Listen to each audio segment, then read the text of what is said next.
Hello, my name is Muhammad Alif bin ZAKIUDDIN and I am going to talk about the introduction. Public enterprise have two defining characteristics. Firstly, they are government-owned and controlled, and they are engaged in business activities. They are also funded through government investment, subsidies or revenue generated from their operations. A public enterprise, also known as a government-owned corporation or state-owned enterprise, refers to a business entity or organization that is owned, managed and operated by the government at either the national, regional or local level. Public enterprise can operate in various sectors of the economy, and these entities are established to fulfill specific objectives that align with public interest, such as providing essential services, stimulating economic development, creating job opportunities, supporting infrastructure development or achieving social welfare goals. One of it is Boustead Holdings. Boustead Holdings' core business during those pioneering days was primarily import and export, as well as shipping and insurance agents. Boustead they diversified its business interests in 1911 and began trading in rubber in 1961.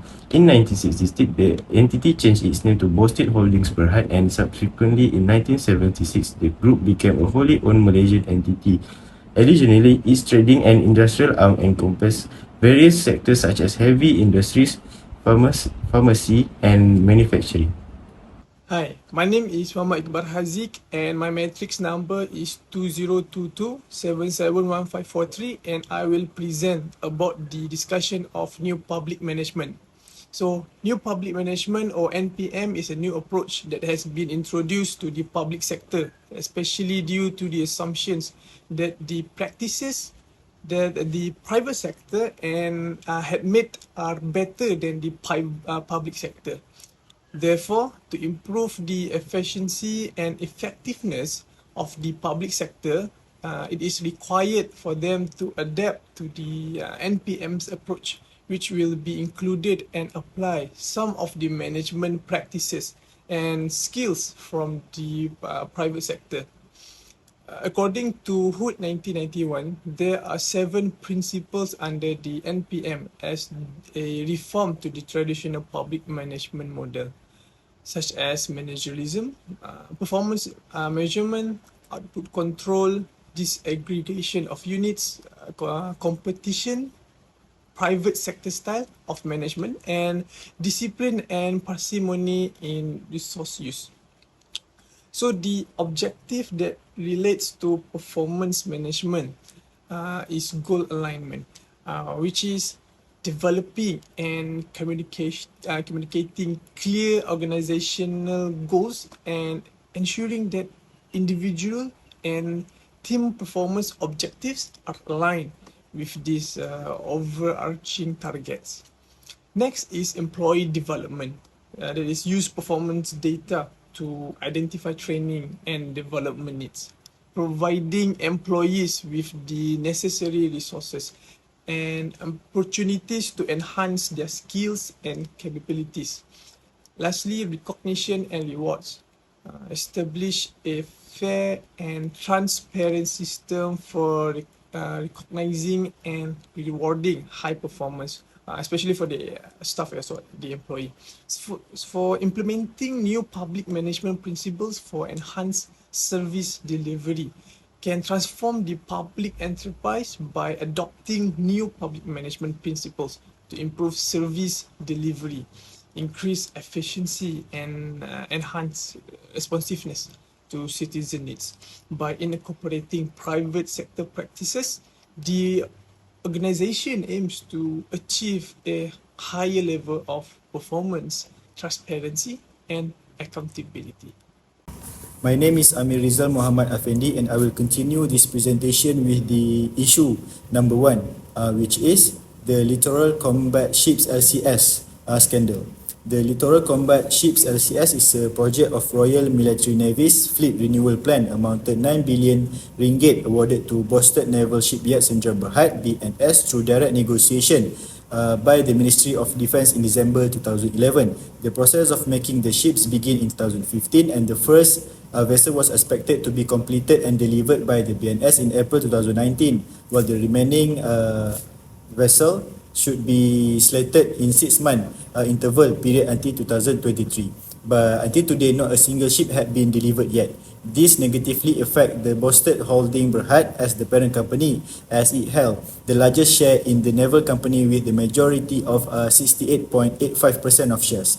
Moreover, based on a forensic audit by Alliance IFA regarding the LCS scandal, it shows that there is an increase by 22% in the cost of building the 6 vessels that contribute to potential losses to Boustead Heavy Industry Corporation itself, with a total amount of 890.22 million ringgit. Another forensic audit report by the Boustead Heavy Industries Corporation, the main issues that happened during the LCS project implementation are regarding the mismanagement, irregularities, including double claims, undelivered items, currency conversion, overlapping letters of award (LOA), and dummy payments to several companies. Hence, the project had been postponed to 83 months until 2029, with the number of vessels also is reduced from 6 vessels to 5 vessels. This scandal eventually tarnished the company's corporate image and performance because the inability of its subsidiary companies. Now the next issue is Practice Note 17 Pharmaniaga. Pharmaniaga Berhad is a pharmaceutical company that was acquired by Boustead Holdings in 2010 for 534 million ringgit from OEM Group Berhad. Pharmaniaga Berhad is a 52% owned company of Boustead Holdings, and previously its significant source of revenue has caused the company to incur 402.3 million ringgit net loss for the fourth quarter of 2022.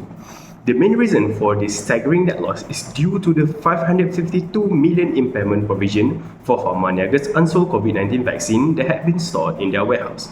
Pharmaniaga served as the main distributor and finish for the Sinovac and CoronaVac COVID-19 vaccine in Malaysia. This causes the revenue to drop from 4.81 billion in 2021 to 3.51 billion ringgit. As a result, Pharmaniaga Berhad has been categorized under Practice Note 17 of the main market listing requirements of Bursa Malaysia in February 2023. This categorization, which indicates financial distress, is brought about when a listed company fails to meet minimum capital or equity requirements or fail to generate sufficient funds from shareholders. In order for Pharmaniaga to exit the PN70 status, Pharmaniaga will have to file a regularization plan with the Securities Commission within 12 months if the plan will cause a substantial shift in the company's policies or the direction of the business. Pharmaniaga will need to finish the implementation of the plans within any deadlines that the Securities Commission may specify. Pharmaniaga has been concentrating on specific initiatives meant to streamline business operations in order to remove itself from the PN70 status. Next, the last issue regarding Boustead Holding Berhad is this company was officially delisted from Bursa Malaysia. In 28 June 2023, Boustead Holding Berhad was officially delisting of its entire issued capital from the capital list of Bursa Malaysia Securities Berhad. The company stock in the Bursa Malaysia, namely Boustead, was officially removed from the list as accordance to provision of paragraph 16.07A of the main market listing requirements of Bursa Securities. The provision explains the withdrawal of a corporate from the Bursa Malaysia list in the pursuant to a takeover offer or corporate proposal. The process of making Boustead a private entity under Armed Forces Fund Board (LTAT) started on March 2023 when the LTAT had issued a conditional voluntary takeover offer to own 40.58% stake or 822.51 million shares in Boustead. During that time, LTAT already owned 59.5% shares interest and expected to hold the majority of shares if the offer is being pursued, and in June 2023, the takeover process was completed in which LTAT successfully became the main shareholder in Boustead with the total shares approximately 97.63% that make the Boustead to be delisted from the Bursa Malaysia. In pursuance of this condition, some minority shareholders think that the takeover was reasonable due to the continuous business challenges, and they welcome the decision made by LTAT because Boustead was facing several turbulences, especially in the corporate's performance, including high debt level and financial stress caused by stretched cash flow to the failure of its subsidiary, like Boustead Heavy Industries in delivering littoral combat ships LCS, and the latest issue over the impairment of unsold COVID-19 vaccines that related with Pharmaniaga Holdings. All these scenarios are the main factors that triggering several people and organizations inside and outside Boustead Holding Corporation about the future of their business sectors. Factors that lead to the first issues of 9.13 billion ringgit Malaysia Littoral Combat Ships LCS is corruptions and change in government in 2018. According to the New Straits Times, Mohan said the LCS project had governance and transparency issues. The issue had been plagued by cost overruns and delays for years with no ships delivered. He said the project had issues like BN's incomplete design, equipment, procurement delays, and poor work quality. However, in 2020, 1 ringgit Malaysia billion of the 6 billion ringgit Malaysia invested in the project was reported missing. The fund asked for 4 billion ringgit Malaysia to finish the project, totaling RM10 million, which raises suspicion. However, BHC conducted a forensic audit and reported potential project irregularities to the Malaysia Anti-Corruption Commission, MACC. MACC arrested 3 people for the investigation. The MSC Probe and Public Accounts Committee hearing suggest project integrity issues. The 2 project executives were jailed in January due to financial management, project management, and a loan structure that does not match the cash flow profile. The delay was cost. This delay cost billions of ringgits. After the 2018 elections, it was confirmed that the government change could affect the project. Former Prime Minister Najib Razak and his then Defence Minister Ahmad Zahid rejected Pakatan Harapan leaders suggested and requested that they take responsibility for the project, which began under their watch. Next, factors that lead to the second issue is overstock COVID-19 vaccinations caused Pharmaniaga to fall under PN17 notes. Pharmaniaga Holdings PhD lost 500 million ringgit Malaysia due to unsold COVID-19 vaccinations. Due to slow-moving COVID-19 vaccines with a short lifespan, the organizations have given the government 20.4 million ringgit Malaysia Sinovac COVID-19 vaccines and the private sector 2.5 million ringgit Malaysia, according to its website. The Pharmaniaga negotiated with local and international partners to buy the vaccines. Azrul stated in Code Blue 2023 that the government's dependence on exclusive concessions granted to GLCs has led to unhealthy dependence. He also doubted the company could sell most of its 552.3 ringgit million COVID-19 vaccines because local demand has decreased due to better vaccine efficiency and illness understanding. Despite increased travel during the year-end holiday season and China's shift away from a zero-COVID policy, COVID-19 has remained constant in recent months. Okay, move to the third factors is high debt and financial stress caused Boustead Holdings PhD to be delisted from Bursa Malaysia and acquired by LTAT. Boustead has had a lot of bad news, from high debt and financial strains caused by extended cash flow to the failure of its subsidiary, Boustead Heavy Industries PhD, which is BHIC in bracket, to deliver littoral combat ships LCS through the 500 million ringgit Malaysia impairment of unsold COVID-19 vaccines in Pharmaniaga Holdings PhD. The diversified conglomerate's total borrowings were 6.79 billion ringgit Malaysia in 2022, with more than half being short-term loans compared to its shareholder equity capital of 3.325 billion ringgit Malaysia. Its 609.8 million ringgit Malaysia permanent sukuk has also dragged down the stock. Boustead Holdings PhD shares fell from 3 ringgit in October 2017 to 42 cents in March 2020, until last week when its controlling shareholder Armed Forces Fund LTAT launched a buyout bid of 85.5 cents per share, the company had never traded over 80 cents. Assalamualaikum and hi, my name is Mohamad ZULHAKIMI. So I will continue with the recommendation. First recommendation is promoting transparency and accountability. Promoting transparency and accountability is essential for economic development and new public management. So what is transparency and accountability?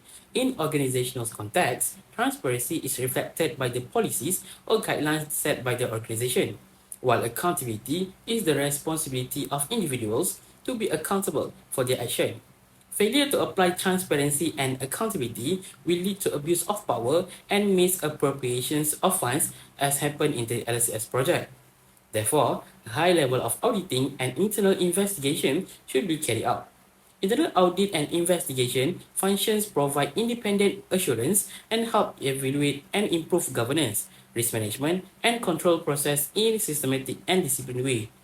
Additionally, internal investigation can uncover discrepancies of or suspicious circumstances that need to be further examined, allowing a company to root out any bad actors or practice that may put the company at risk. In other words, it helps ensure that resources are used efficiently and at the same time to prevent, detect, and remedy corruption risks. Next, to ensure people are transparent and accountable for their actions, a regulatory framework is essential. A regulatory framework containing code of conduct and policy is important to fight against corruption. Fighting corruption requires a regulatory structure which needs to be supported by encouragement, instruction, and guidance.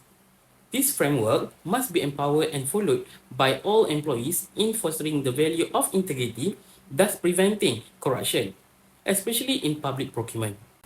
Therefore, if there are individuals who commit corruption in the organizations, strict action should be taken referring to the organization's regulatory framework. For example, in the Anti-Bribery and Corruption Framework by the Institute of Internal Auditors Malaysia, if the person violates the code of conduct, disciplinary action may be imposed on them. It is not limited to counselling, verbal or written reprimand, but includes warning, probation, suspension without pay, demotions, reduction of pay, termination of employment, and restitution. This action can be used as a lesson and reminder to other employees that corruption is a serious crime. Second recommendation is redistributions and collaborations with healthcare providers.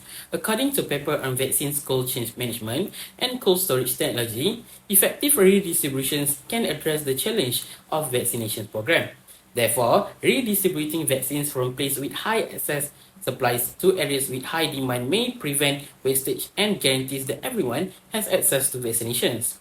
Other than that, they should also expand their partnerships with pharmacies in order to enhance vaccine distribution when vaccinations demand decline over time. It is because healthcare providers can leverage their expertise in vaccine administrations and distributions by ensuring vaccines are used effectively and reach target population. Last recommendation is identify the source of financial stress and consult a financial advisor. Identifying the source of financial stress is crucial for companies in order to maintain their financial stability and avoid bankruptcy. Financial stress can be triggered by many factors like cash flow problems, debt, inability to pay bills, and economic downturns. Analyzing financial statement is the best option in order to identify the areas of concern and evaluate financial performance. By using ratio analysis, it will help the company, especially Boustead Holding, make decisions regarding financial matters like debt management. It is because the level of the ratio can show the ability of the company, especially in paying debts. For example, if current ratio of Boustead Holding Berhad is low, they may have difficulty paying their debts. Therefore, they have to take actions to ensure that they are not taking on too much debt. Other than that, the company should consider seeking guidance by consulting a financial advisor if they are struggling to manage the company's debt. It is because by offering professional advice and assistance in variety of financial management area, a financial advisor can significantly reduce financial stress inside an organization. In conclusion, the issues surrounding the 9.13 billion literal combat ships LCS project revealed deep-rooted concerns about governance, transparency, and financial mismanagement, leading to extensive delays and financial loss. Boustead Holdings Berhad financial stress and high debt levels further underscore the importance of financial management and seeking professional guidance to ensure sustainability and also stability. Promoting transparency, accountability and robust regulatory frameworks emerge to combat corruption and ensure efficient resource utilization. And also identifying financial stresses, conducting through analysis and seeking advice from financial experts are essential steps for companies like Boustead Holdings Berhad to navigate challenges, manage debt and secure long-term financial stability. That's all from us. Thank you.